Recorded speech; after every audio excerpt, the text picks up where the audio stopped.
Eu vou começar esse vídeo aqui lendo um tweet de ontem da deputada estadual Janaína Pascoal. Ela diz o seguinte: ocorreu-me aqui um pensamento conspiratório. Teriam os petistas contratado os bolsonaristas para desmoralizar de vez a direita? Diante de tanta irracionalidade, somente essa hipótese faz algum sentido. Para você ver como funciona a mente de quem apoia o Bolsonaro, né? E aqui eu falo também da Janaína Pascoal. Ao invés de olhar a realidade tal como ela é, ao invés de tentar entender o mundo tal como ele se apresenta, é preciso construir toda uma história mirabolante, fantástica, conspiratória, como ela mesma reconhece aqui, para explicar as coisas. Aqui ela possivelmente se remete às manifestações de ontem. Ou seja, no domingo você tem lá uma cambada de gado bolsonarista na esplanada diante do Palácio do Planalto, no meio de uma pandemia, no meio de uma crise sanitária sem precedentes, correndo o risco de se contaminar, de pegar uma doença que pode ser fatal, para ir lá defender o presidente e atacar outros poderes. Então a Janaína Pascoal ela sugere aqui, né, ela lança a ideia mirabolante de que, na verdade, aquelas pessoas ontem na frente do palácio eram, na verdade, pessoas contratadas pelo PT para desmoralizar a direita no Brasil. Não eram bolsonaristas. Não faziam parte dos 300 convocados pela Sarah Winter, bolsonarista também, para criar uma revolução conservadora no Brasil. E eu volto aqui, acho que amanhã, para falar mais sobre isso, aqui sobre a Sarah Winter e essa milícia bolsonarista criada. Não eram bolsonaristas. Eram pessoas, figurantes, contratados pelo PT. Primeira coisa, eu quero falar um pouquinho sobre esse fanatismo que existe em torno de políticos, porque realmente isso é um grave sintoma de uma carência emocional nas pessoas, né? É necessário encontrar uma figura quase religiosa, quase mítica, um salvador da pátria, no qual você deposita todas as suas fichas e essa pessoa, aquele presidente em particular, vai salvar o país, vai salvar todo mundo. E isso é um erro tremendo, né? A gente tem que pensar nos representantes públicos, sejam eles no executivo ou no legislativo, como funcionários nossos. São pessoas que a gente vai lá nas urnas, elege, escolhe para que durante um período, 4 anos, eles nos representem. Eles servem a gente. Eles são funcionários nossos. E não ao contrário. Não somos nós que obedecemos essas pessoas, elas que deveriam nos obedecer, em tese pelo menos. Então, a primeira coisa, a gente fala aqui da soberania do povo, a vontade do povo, e como ela é fragmentada, e como ela é plural, como ela é dividida, e de fato é, e essa é a beleza da democracia, que essas diferentes vozes possam selecionar deputados, senadores, vereadores, para atender os seus interesses, mas essas pessoas servem ao povo. Elas servem à vontade popular, ou às vontades, porque são muitas vontades. Me surpreende muito que a Janaína Pascoal, agora, 2020, venha e fale uma besteira, uma asneira completa dessa. Porque ela própria, durante a campanha eleitoral do Bolsonaro em 2018, quando se cogitava o nome dela para ser vice-presidente na chapa do Bolsonaro, ela mesma foi lá na convenção do PSL alertar os bolsonaristas para que não se tornassem fanáticos. Por que eu estou dizendo isso? Porque não se ganha a eleição com um pensamento único. E mais, não se governa uma nação com um pensamento único. Essa parte é muito importante. Os seguidores, muitas vezes, do deputado Jair Bolsonaro, eles têm uma ânsia de ouvirem um discurso inteiramente uniformizado. Pessoas só são aceitas quando pensam exatamente as mesmas coisas. Reflitam se nós não estamos correndo risco de fazer um PT ao contrário. Nas palavras dela, para que não se tornassem petistas do avesso. Ela advertiu isso. Ela foi lá e conclamou os bolsonaristas num discurso controverso, que muita gente não gostou depois. Ela foi lá e alertou sobre os riscos do fanatismo político. Ela fez isso. Então é impressionante que ela venha hoje, quase 2 anos depois, e se horrorize diante do cenário que ela mesma advertiu e previu. Naquele momento, em 2018, ela certamente já vislumbrava esses riscos. já sabia que tinha essa possibilidade, tanto que ela vai lá e enuncia publicamente isso. Ela já conseguia perceber os rumos do bolsonarismo. Não me diga que ela não tinha visto aquilo ali, porque ela tinha visto.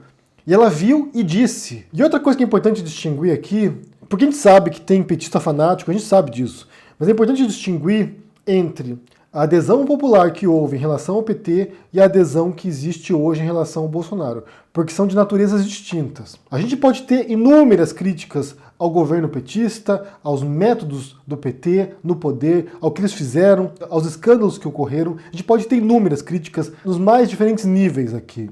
Mas uma coisa é certa, e isso foi observado internacionalmente e elogiado, foi um dos primeiros governos da história brasileira, se não foi o primeiro, a fazer um esforço consistente para retirar da miséria e da pobreza milhões de brasileiros. A gente é obrigado a reconhecer isso. Você pode odiar o PT, mas a gente é obrigado a reconhecer isso.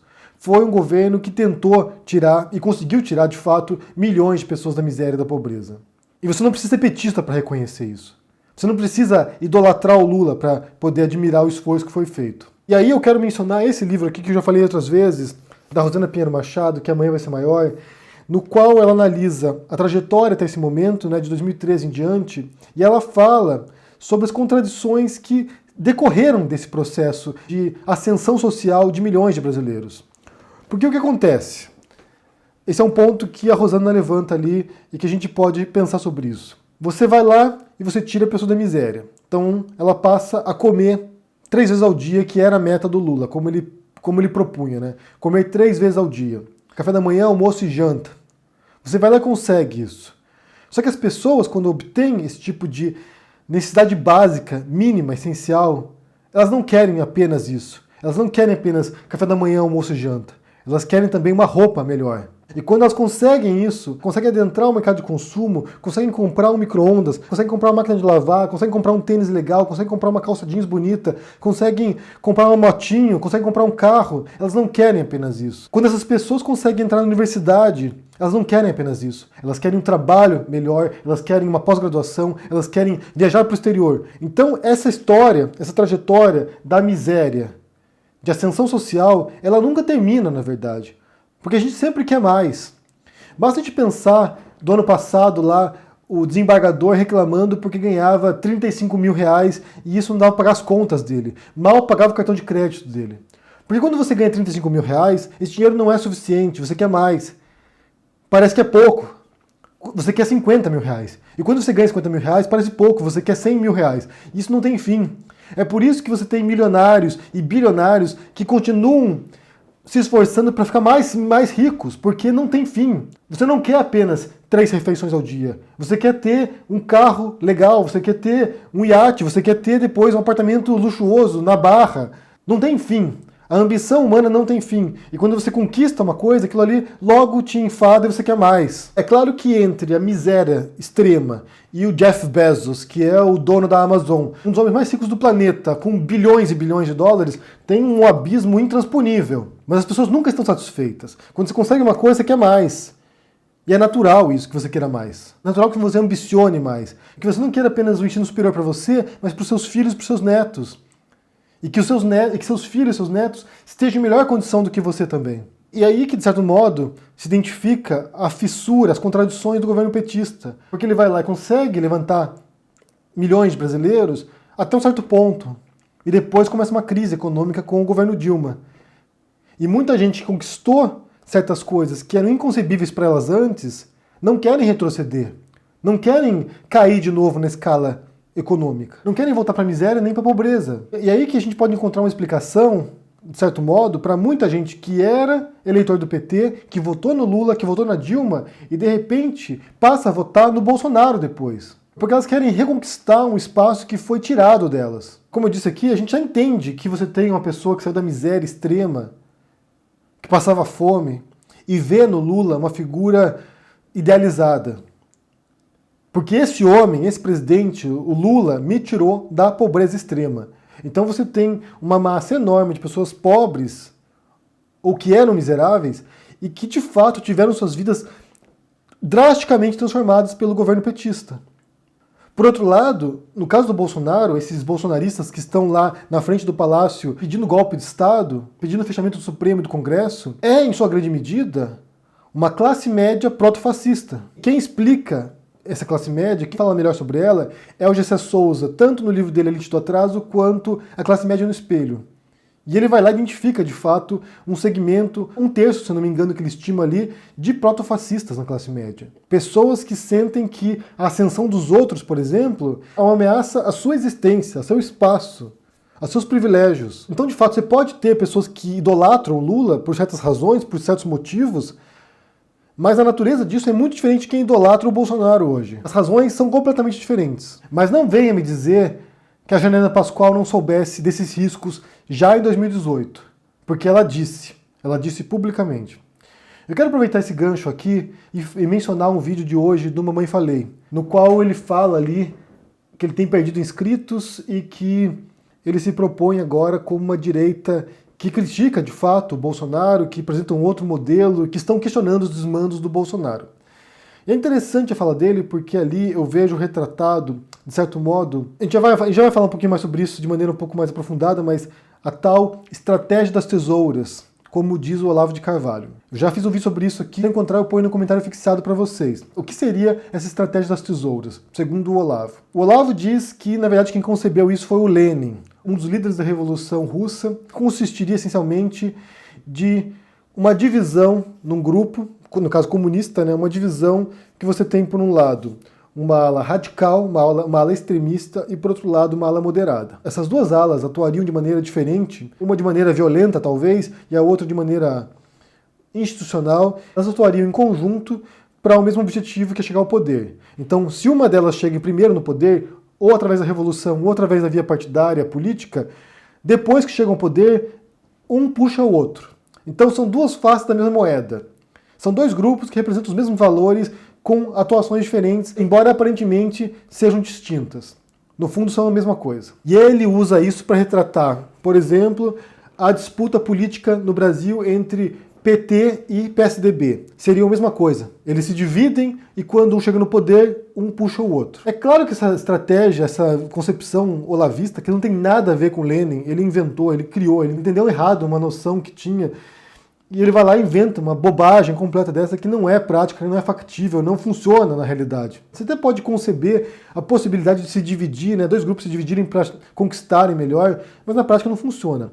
Por outro lado, quando a gente vê o Mamãe Falei explicando a posição dele, a impressão que passa, ou que me passou pelo menos, é dessa tal estratégia das tesouras.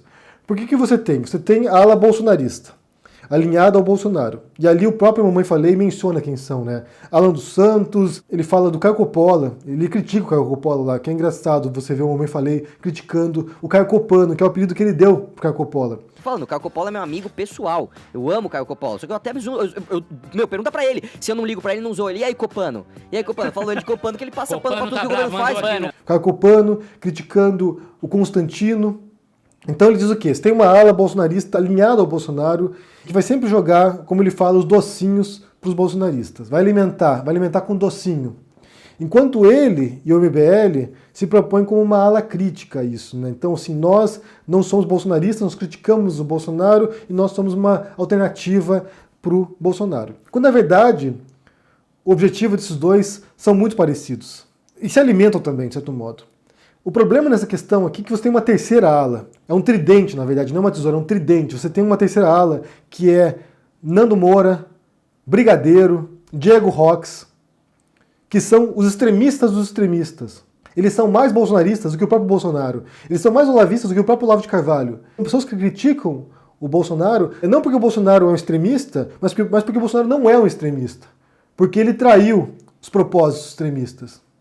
Então você tem essas três frentes. Você tem MBL, que tenta se descolar e mostrar como uma via moderada. Você tem a via, agora, que é uma via pragmática praticamente, né? Que é a via bolsonarista, tentando fazer acordo com o Centrão, tentando se manter no poder a qualquer custo, e que tem os apoiadores deles. E você tem uma ala extremista que considera Bolsonaro um traidor. Bolsonaro e Olavo de Carvalho como traidores. É claro que na direita não tem apenas esses 3 grupos, tem outros grupos ali, você tem uma direita moderada também, você tem outros grupos que dialogam também, que participam do processo político. Na raiz bolsonarista, nessa raiz que une bolsonarismo e lavajatismo, você tem esses 3 fragmentos do bolsonarismo. Você tem a ala lavajatista, que agora está, por um lado, no MBL e na extrema direita, e você tem a extrema direita que defende esse mito, né, esse ideal concebido do Bolsonaro como o Messias salvador da pátria e que vai redimir os pecados de todos os brasileiros. Só preciso ressaltar aqui que eu não penso que é uma estratégia isso, essa tripartição de posições. Eu não acho que seja consciente. Eu acho que foi algo natural que foi sendo do processo de expurgo do poder, que é o que acontece na verdade. Quando uma pessoa chega ao poder, as pessoas que ajudaram a chegar no poder não são necessariamente as mesmas que mantêm essa pessoa no poder. Então você tem uma descolada de aliados, você tem perseguição de aliados, você tem eliminação de aliados. Então há uma nova consolidação de um novo círculo de influência. É um processo que se dá em muitos governos, tanto democráticos quanto ditatoriais. Então isso não é novidade. Por exemplo, você tem o MBL se descolando ou o Nando se descolando, faz parte desse processo de depuração de quem realmente é um aliado fiel do bolsonarismo. Então, para concluir, eu quero saber de vocês aqui o que vocês pensam dessa fala da Janaína Pascoal de que o PT teria contratado bolsonaristas, né, entre aspas, bolsonaristas, para queimar a direita, para manchar a imagem da direita. O que vocês pensam sobre isso? E se vocês viram esse vídeo do Mamãe Falei de hoje, no qual ele mostra, na verdade, esse panorama, né, esse cenário agora da direita fragmentado entre esses diferentes grupos. Ele não chega a mencionar esse tridente que eu falei aqui, isso é uma observação minha, mas como ele fala que tem uma direita bolsonarista agora fanática, que vai no sentido da Janaína Pascoal também, e uma direita agora que critica o Bolsonaro. O que você pensa sobre isso aí? Deixa no comentário aqui embaixo, deixa o joinha, assine o canal, ajude no Apoia-se, a gente se vê por aí. Abraço e até mais. Tchau!